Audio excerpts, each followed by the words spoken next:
This video will show you how to take attendance, print weekly attendance reports, and working with seating charts using Aries.net. From the navigation tree on the left, we are going to select attendance. And this is the screen where you will be taking your attendance on a daily basis. Before I show you how to take attendance, I just want to show you the layout of the screen here. When you first open your attendance, you will see this button, all remaining students are present.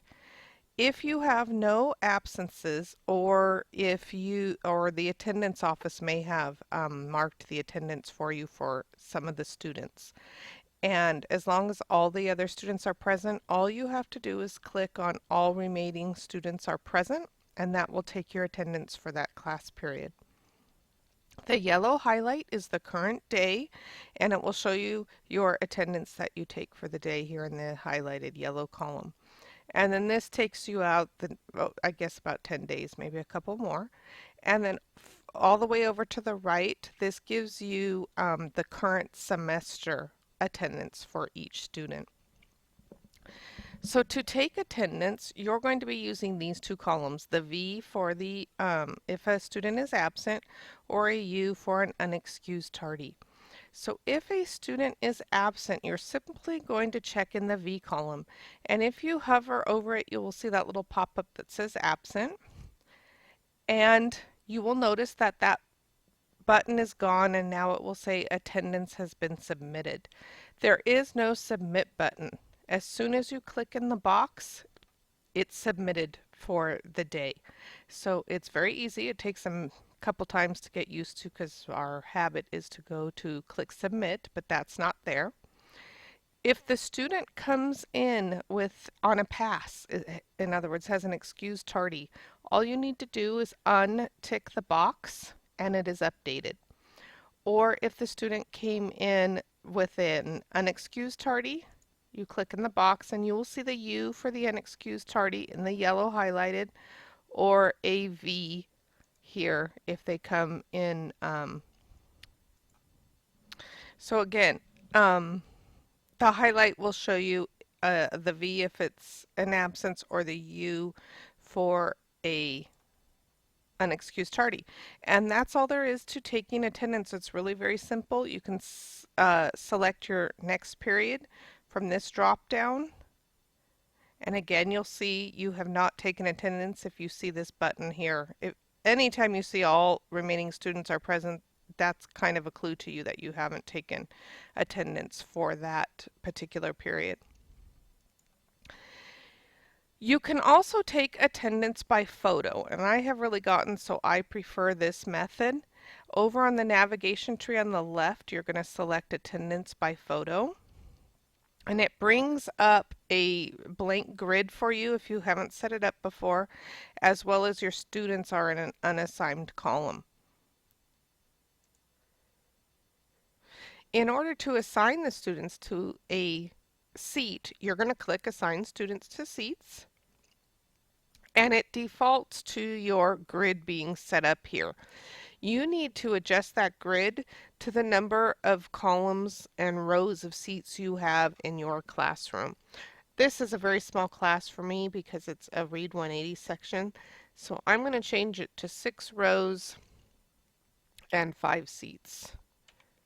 I'm sorry, 6 columns and 5 rows. And click the refresh button and you will see the grid adjust. So you can adjust that to however it works in your classroom. I'll show you my other class, which is a little bit bigger. Might look better here. So you can see that's more of a normal size classroom there. But I'm going to go back and show you how to put your students in.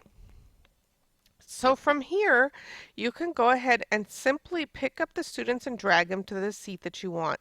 The reason these have black and white checks is because the student didn't have a picture in Aries. But you can literally take them out and drag them to their seat.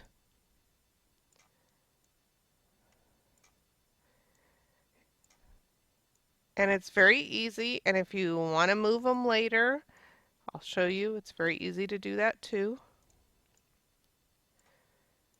So I got them all out and I can still pick them up and move them. The red X will send them back over to unassigned.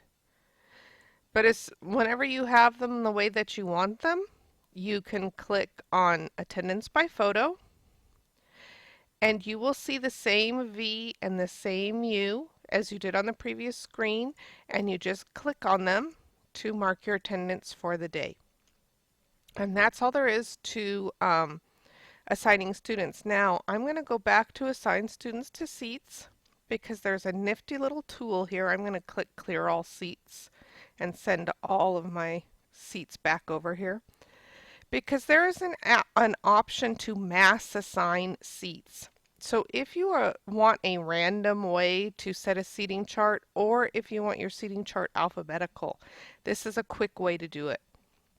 So you can click mass assign seats. If you want it alphabetical, you could say name. If you just want a new seating chart at random, you can click on random and then choose if you want it to fill across or down your rows.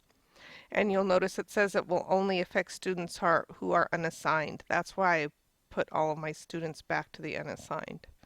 And I'm going to click OK.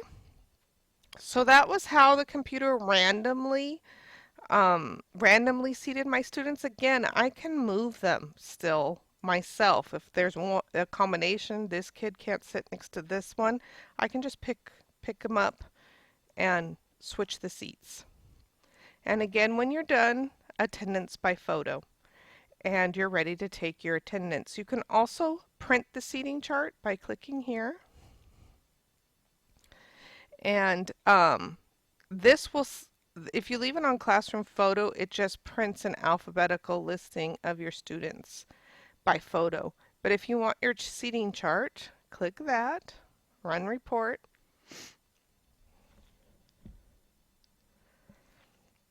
And you can print it for a sub or even for your own records. Not quite sure why it's taking so long. I'm using the test environment and I think it is having problems running the report as opposed to when you're in your regular areas, it runs right away. I'm going to stop that because I don't want to waste your time. I think it's because I'm in my test account, but it will run a seating chart for you that you can print out with the kid's picture. Okay, then I'm going to show you a couple of things you're able to do from this screen. And again, it doesn't matter if you're here in attendance or if you're in attendance by photo, it works on either one. You're going to see these two little icons, a calendar icon and a little student icon. And they turn to color when you click on them there, if you can see it. And the same thing here.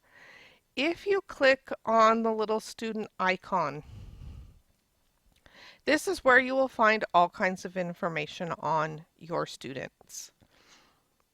This is the default screen, which is called the profile, and you'll notice it's highlighted over here in that golden brownish color. So on this screen, you'll get an overview of the student's grade book. Let me get a different student. That's doesn't have much data there. By the way, this data has been scrambled. It's not the name of real students, just to protect the privacy of students. So what I'm showing you doesn't really belong to this student.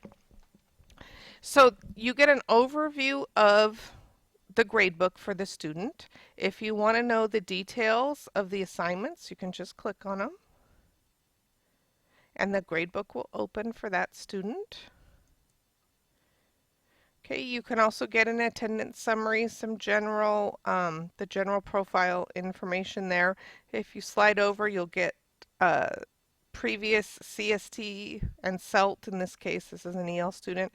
And I'm assuming SBAC scores will show up there next school year. You can also then, over in your navigation tree, you can go to their grades options, so you could see their grades or their transcript for the school year. You could go to scheduling and get their classes if you need to see what class they're in for some reason. So anyway, you can experiment with these options over here in the navigation tree, but there's information for you. One of the ones you may want to pay particular attention to is guidance. And then assertive discipline. This is where you can find any referral information. This student happens to just have one, which is late to class. Let me see if I can find another one quickly for you. Okay, here's a student with several referrals here. So if you click on the violation, in this case, it will tell you what the infraction was and then what the disposition was. So sometimes that's a interesting one to know about. If you're looking for a particular student and you don't want to go from your grade book, you can click this little magnifying glass and just type in the last name of your student, and it will come up and you can click on them. So that's a quick way. And then the calendar icon is just the attendance information. So you can get that from the seating chart as well.